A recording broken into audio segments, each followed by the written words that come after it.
자, 여러분들 이제 16번부터 20번 이제 마지막이네요. 봅시다. 어렵죠. 여러분들이 지금 안 배운 부분이고 우리가 시험 범위가 대한제국이다 보니까 많이 어려우실 거라고 생각이 듭니다.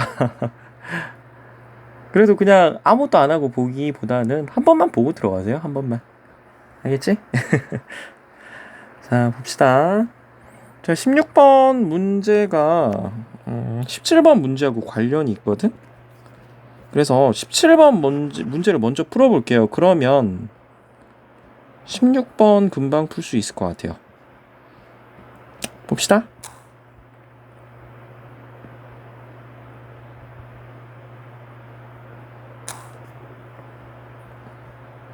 뭐야 이거?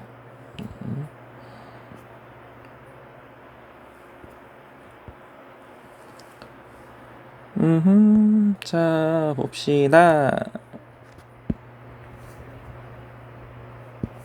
저거 문제 뭐였더라? 정신 차려!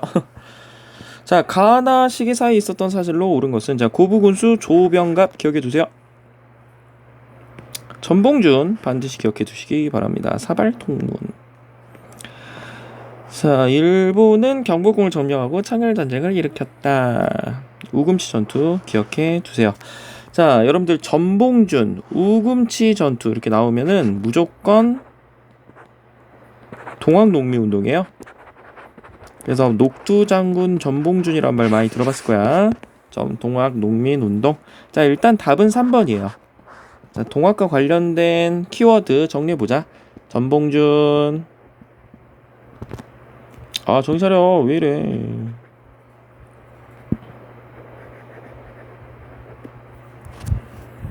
전봉준. 그리고 뭐 황토현 전투, 전주성 점령,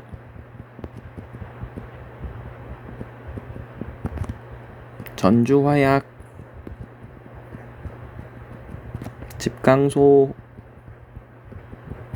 우금치 전투 이렇게 나오면 여러분들 동학농민운동이라고 외우시면 돼요. 그래서 답은 3번. 정시간이 없는 친구들은 설명 듣지 마시고 키워드만 정리해서 바이. 자, 봅시다.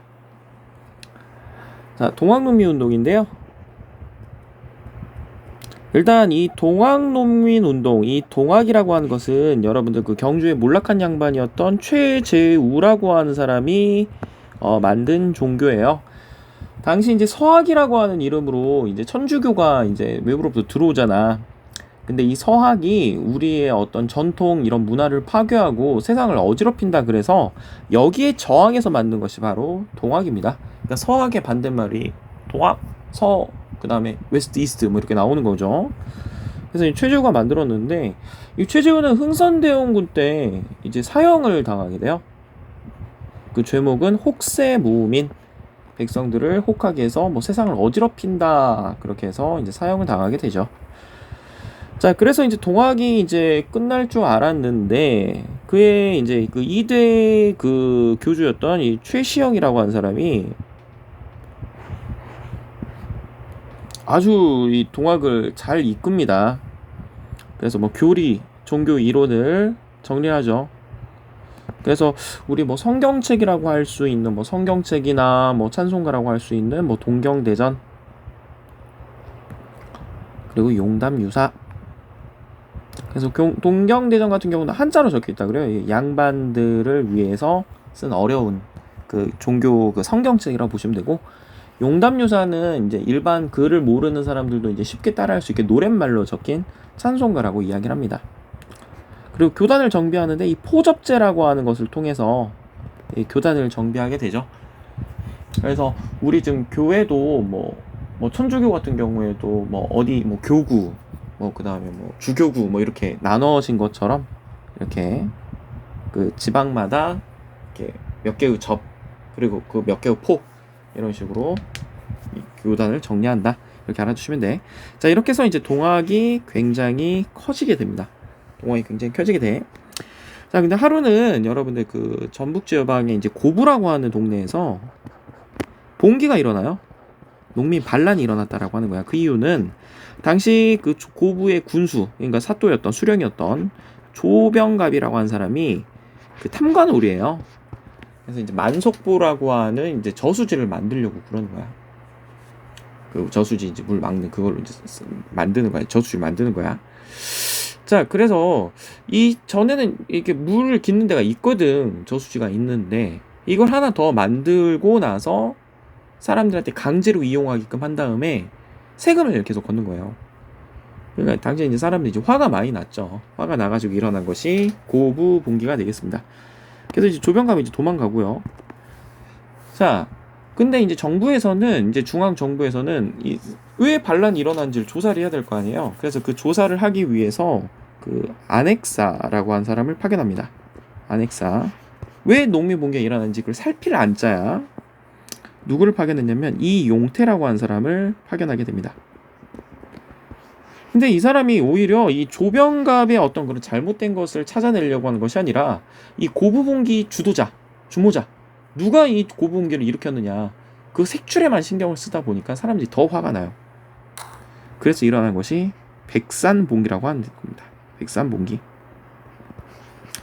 자, 고부나 백산이나 지구로 따지면 여러분 전부 고창에 해당되는 지방이야. 지금 고부라고 하는 동네랑 백산이라고 하는 지역은 없는 걸로 알고 있어요. 모두 다 이제 고창 그쪽이라고 보시면 되겠습니다. 백산이 있나? 백산? 잠시만요. 백산.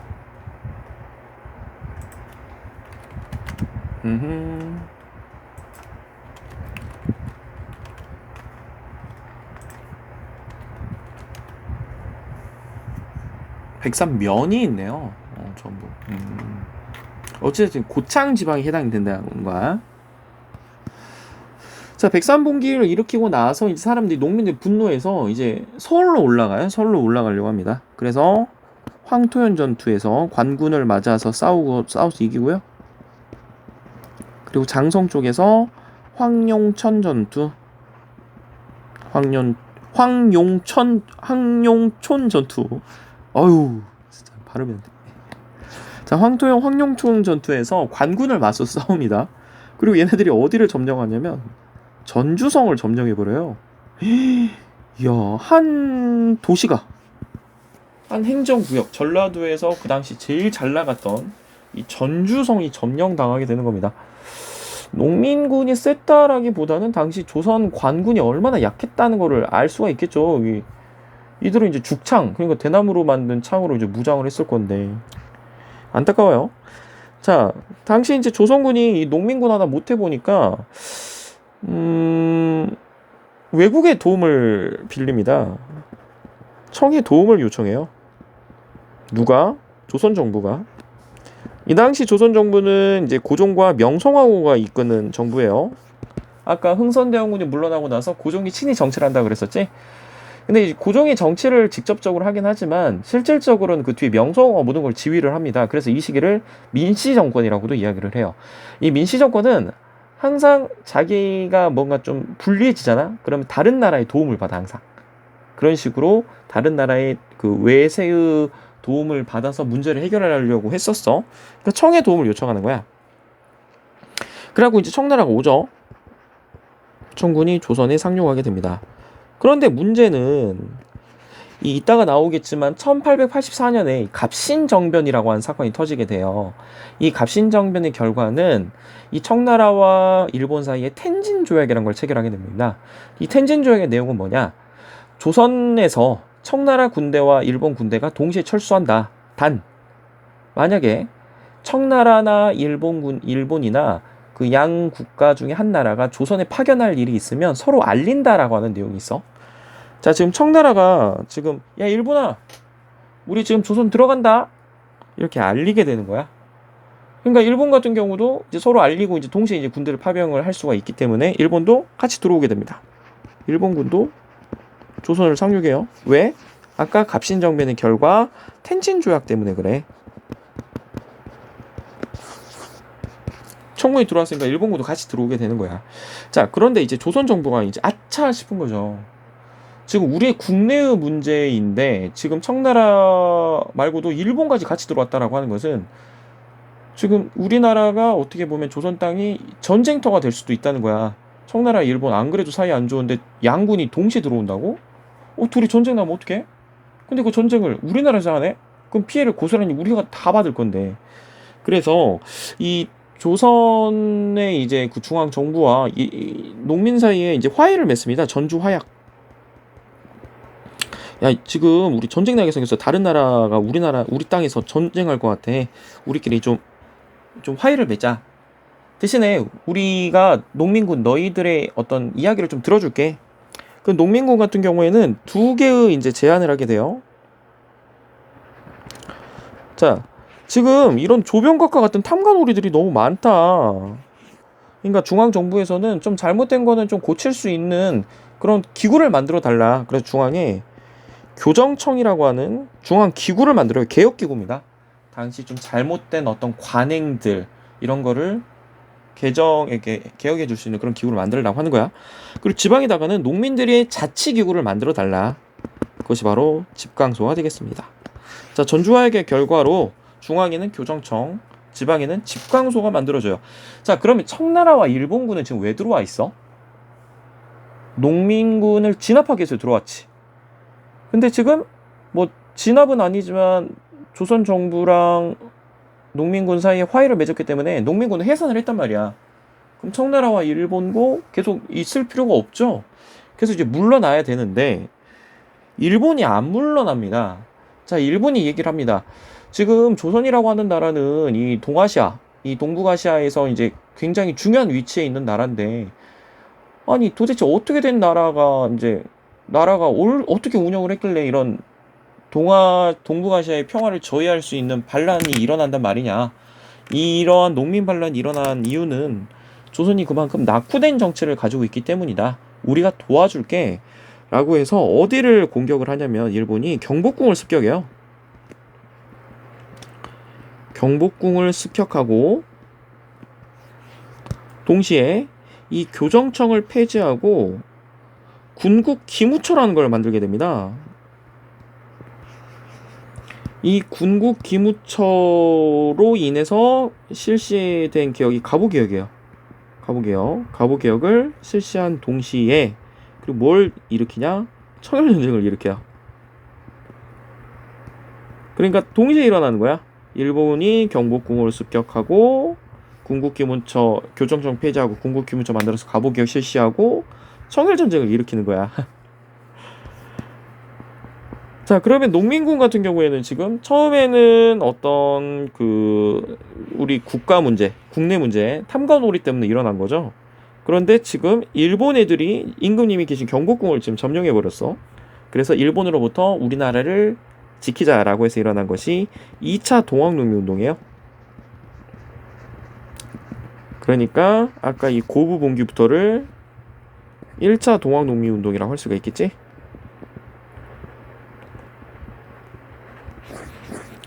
자, 이런 뭐 탐관오리, 과거에 잘못된 것을 고치는 것을 반봉건이라고 합니다.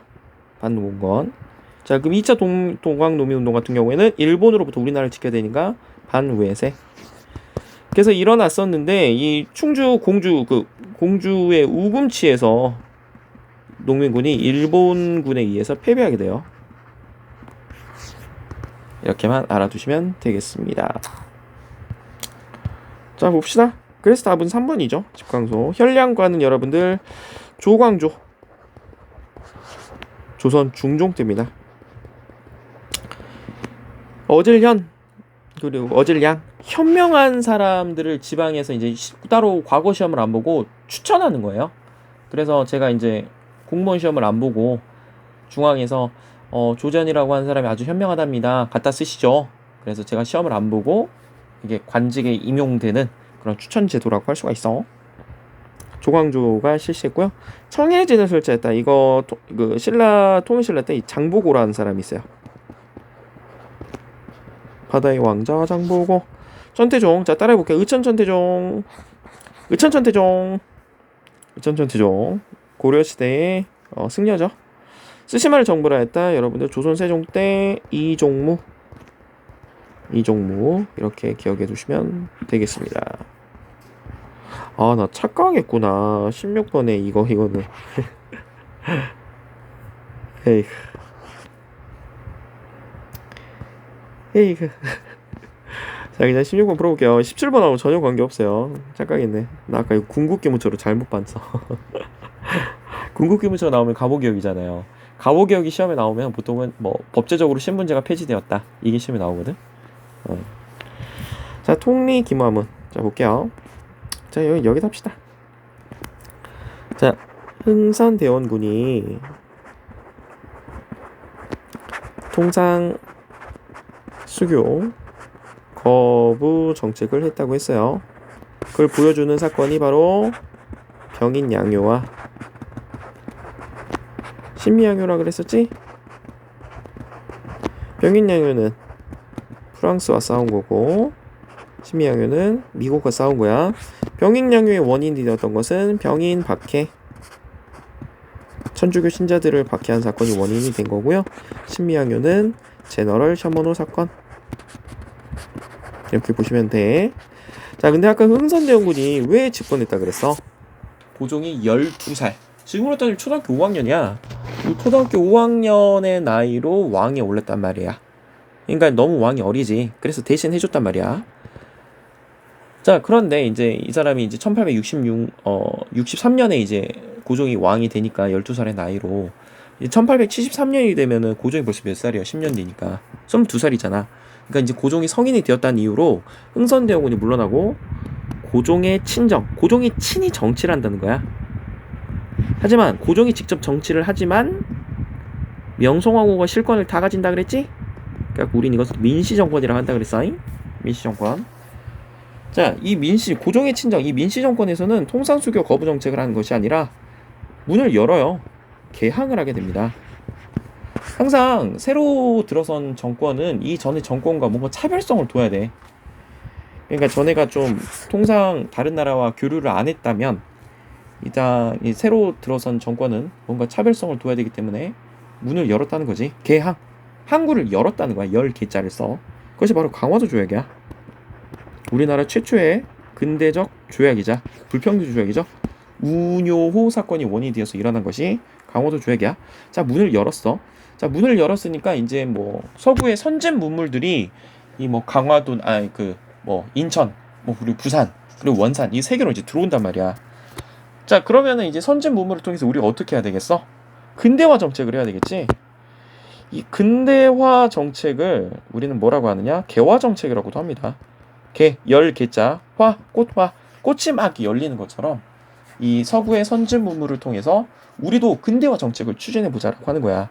자, 그럼 이 근대화 정책을 추진하려면 그것을 맡아야 되는 부서가 있어야 되겠지.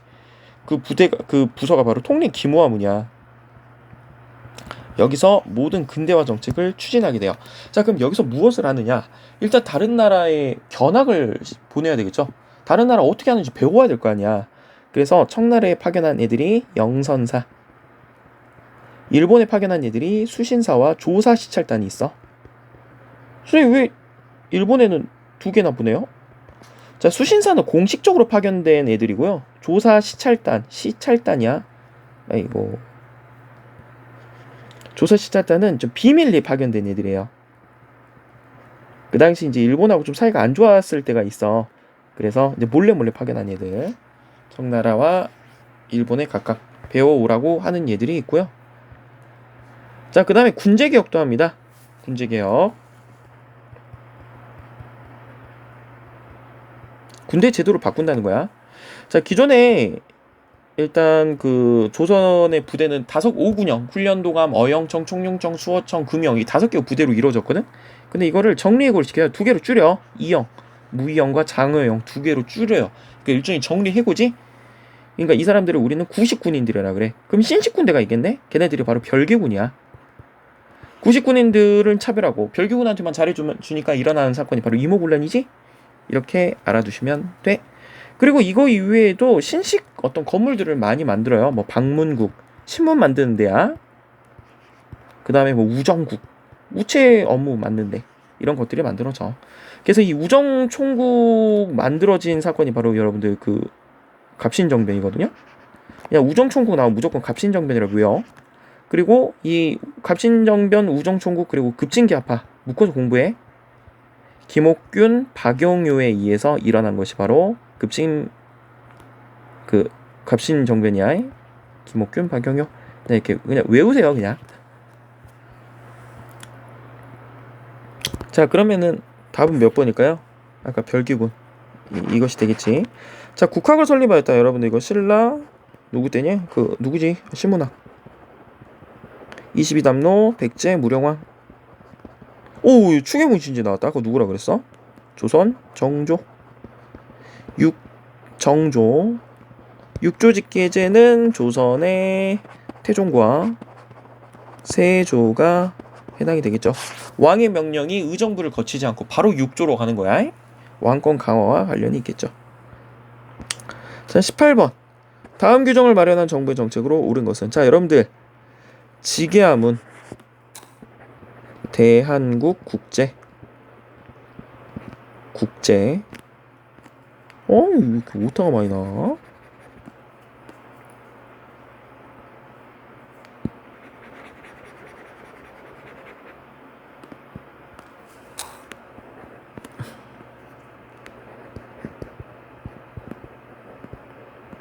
법이에요, 법. 그리고 원수부. 이 세 개는 묶어서 공부하세요. 모두 다 대한제국과 관련이 있습니다. 대한제국. 1897년에 그 고종이 러시아 공사관에 있다가 그 아관파천이라고 하거든요. 그러니까 을미사변. 명성황후가 일제에 의해서 이렇게 일본 군인과 뭐 깡패에서 살해돼요. 그러니까 자신의 부인이 사망하게 되니까 이제 무서웠겠죠, 고종은. 그래서 러시아 공사관으로 도망가게 됩니다. 아관파천이에요. 자, 러시아에서 일단 그 고종을 보호해 주잖아요. 자, 근데 여러분 세상에 공짜는 없습니다. 러시아가 공짜로 고종을 보호해 줬겠어? 고종을 보호해 준 대가로 많은 이권들을 요구하겠죠. 그래서 뭐 부산 앞바다에 있는 뭐 영도, 절영도라고 하는 섬이 있거든. 그 절영도를 뭐 내놔라. 뭐 한러은행을 만들어 달라. 그리고 러시아에 뭐 군사 고문하고 뭐 재정 고문 파견하겠다. 그리고 간섭하려고 해. 뭐 산림 체벌권 이런 거 다 가져가고.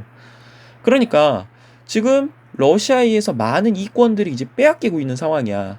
그러니까 지금 나라가 이제 완전 망하게 생겼지.